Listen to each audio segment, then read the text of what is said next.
Welcome to episode 1 of our Mediterranean cruise vlog with Azamara. Please subscribe to our channel and select the bell to receive notifications of our new content. Thank you. After a Viking River cruise the previous week, we departed Budapest for Rome via a connection in Munich.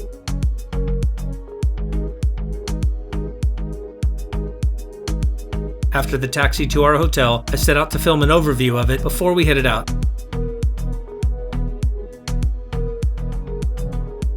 Hotel Indigo is a boutique hotel and is part of the IHG group.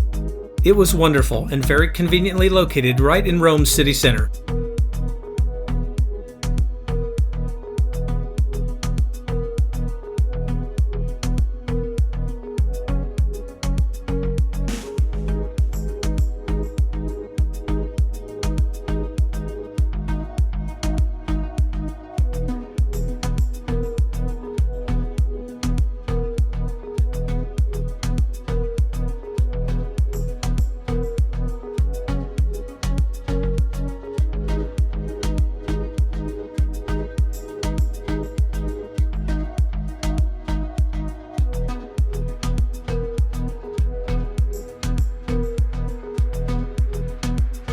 We're in Rome for the next 5 nights before heading to our ship.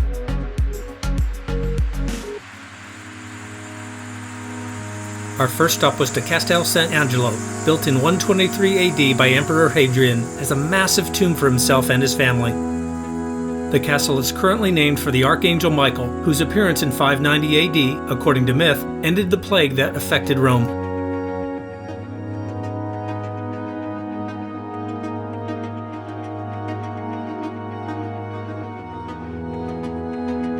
Hadrian died 15 years after the building's construction began and just 1 year after it was completed. His ashes are buried here.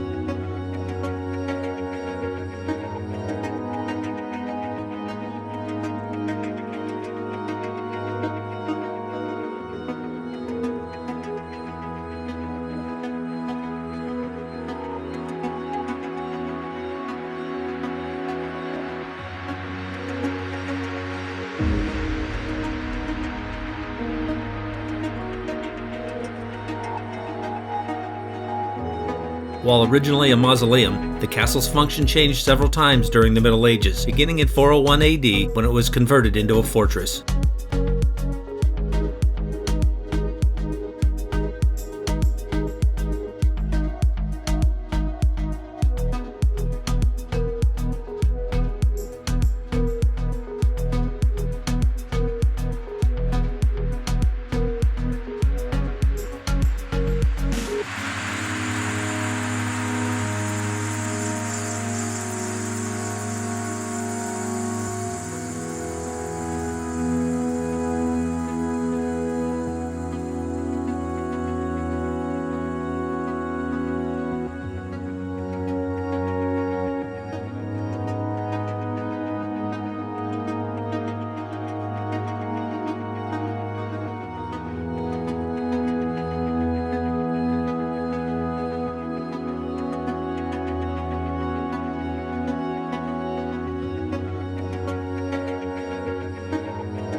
Beginning in the 14th century, the Pope converted the structure into a castle.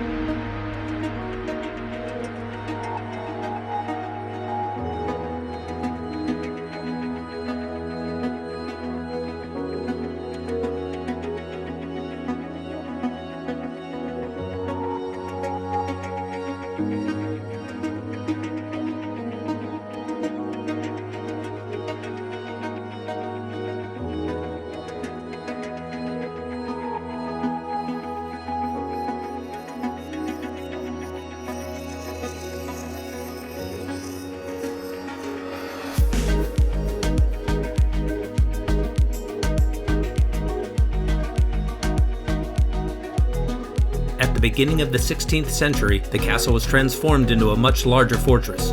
The foundations were turned into huge bastions, while all around the walls, the waters of the Tiber were used to create a moat. Decommissioned in 1901, it is now a museum.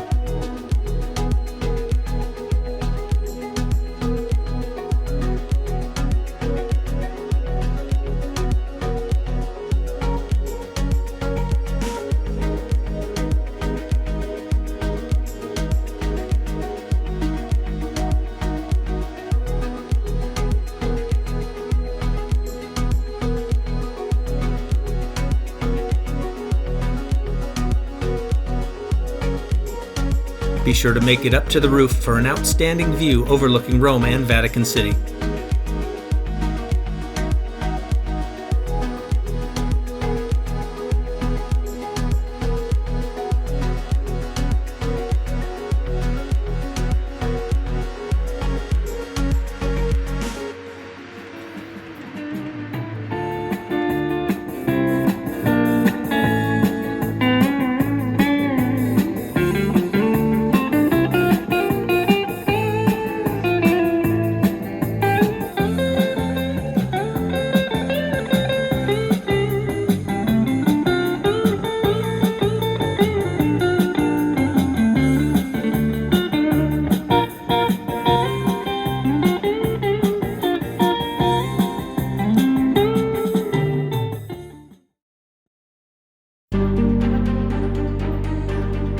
The next day we went to the Rome Colosseum for a guided tour which included the underground.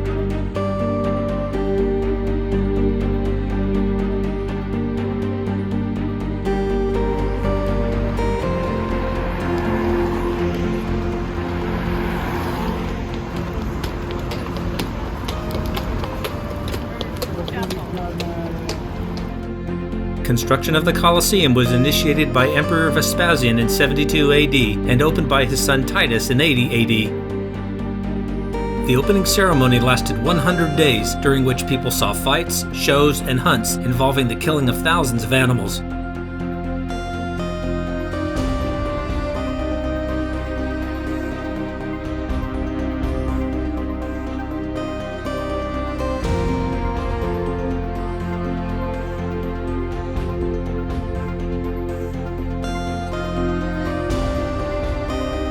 Touring the underground beneath the Colosseum floor was fascinating.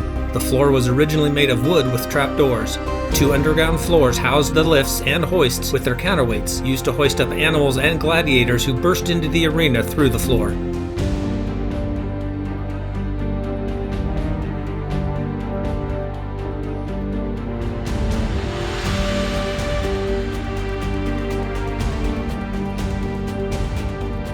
With the decline of the Roman Empire, the Colosseum fell into disuse after the 6th century.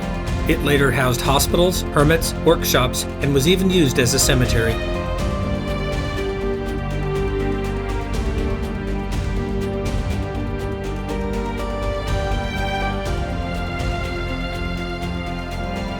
The amphitheater could hold up to 70,000 spectators.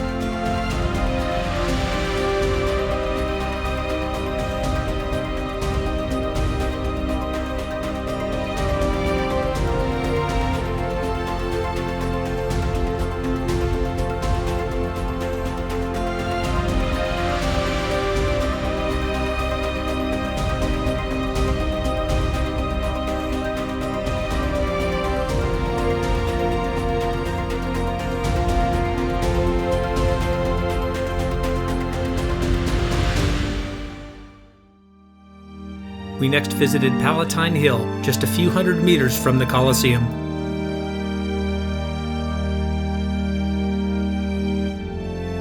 Palatine Hill is a huge complex of buildings with human settlements dating to the 10th century BC.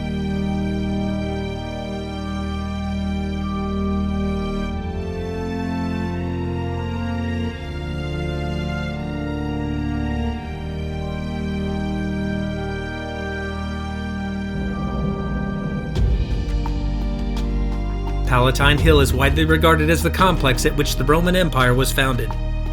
Regarded as one of the most prestigious neighborhoods in the city, it was home to aristocrats and emperors who had their homes and palaces here.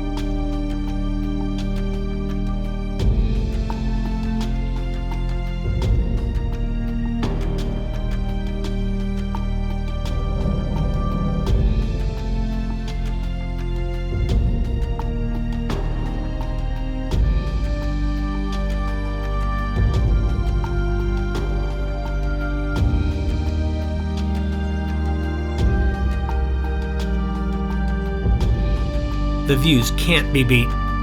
From the upper terraces you can see the labyrinth ruins of the area as well as the Forum and Colosseum.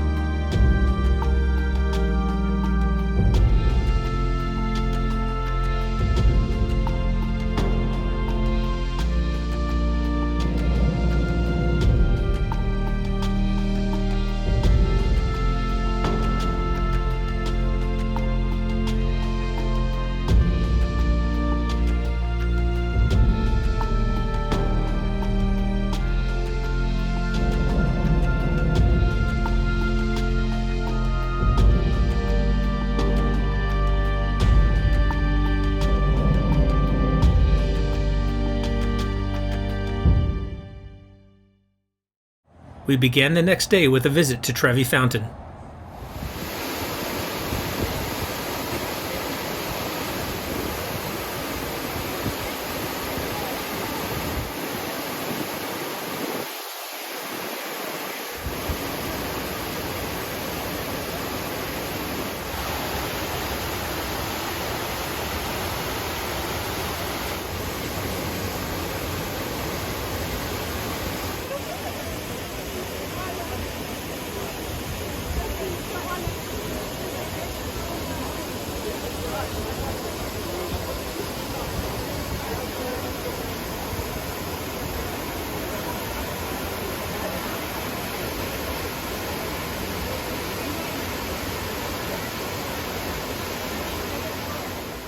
We next headed to the Pantheon, completed in 125 AD.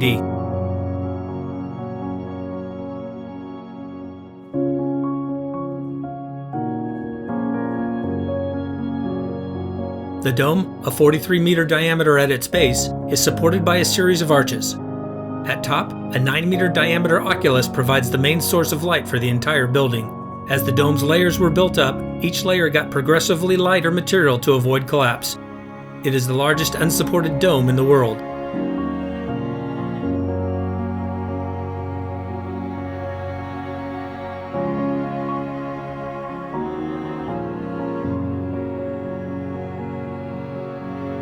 The original use of the Pantheon as well as its designer are unknown, but records reflect that in 608 AD, after Byzantine Emperor Phocas gave it to Pope Boniface IV, it has been used as a church ever since.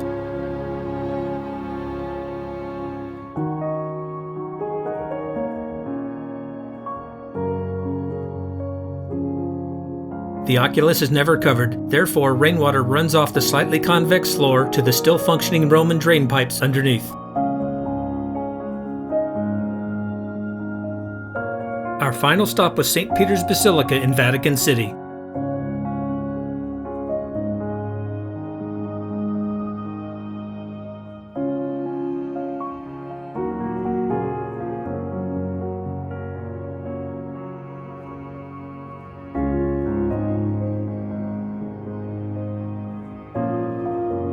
Construction on the basilica commenced in 1506 and took 120 years to complete.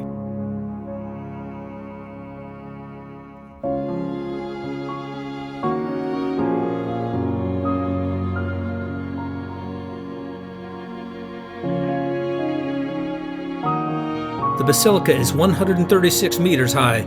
You'll get a view from the top of it in just a bit.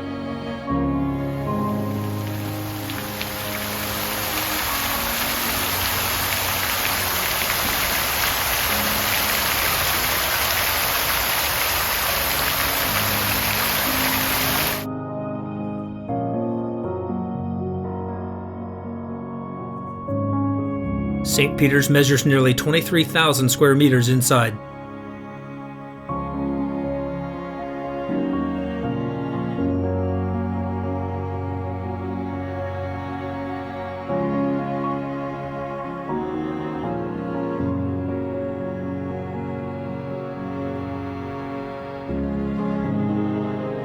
"91 popes are buried in the basilica.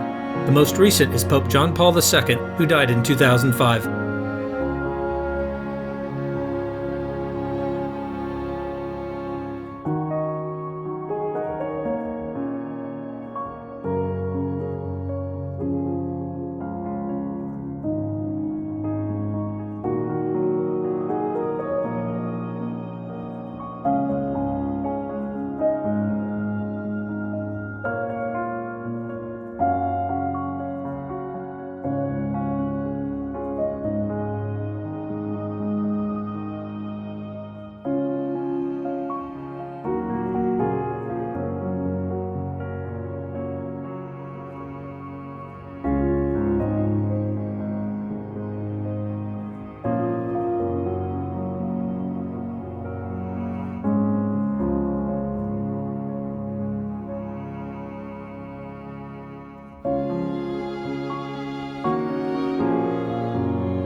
Next, for a fair bit of cardio for the day, I decided to climb to the dome lookout.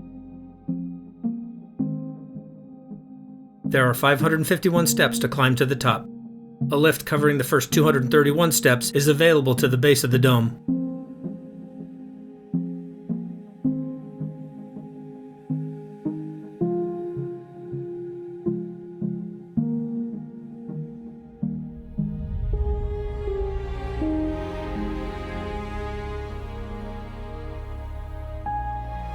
Many people stop at this relatively accessible area for the view down into St. Peter's.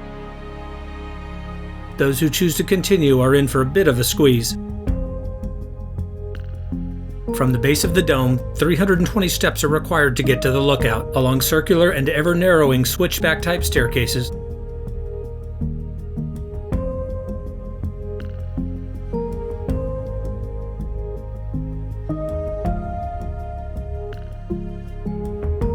Climbing fast to secure a good view for filming, combined with each new set of stairs and walls closing in, there was repeated anticipation that by turning that next corner, the ascent must be ending soon. I was often wrong. What the actual...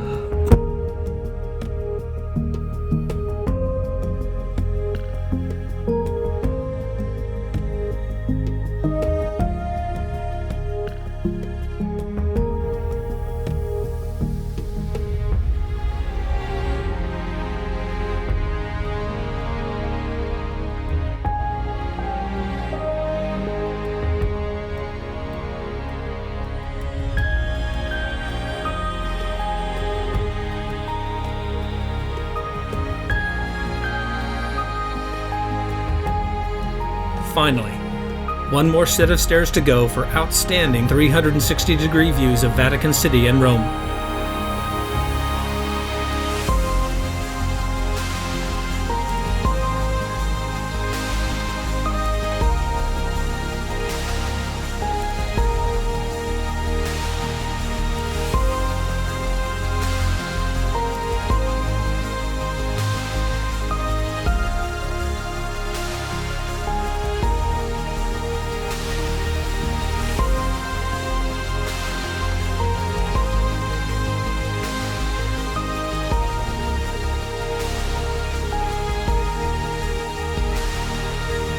We hope you've enjoyed our tour of Rome. Please subscribe to our channel and give this video a like.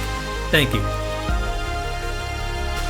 In our next episode, we take a train to explore Civitavecchia, then board Azamara Journey.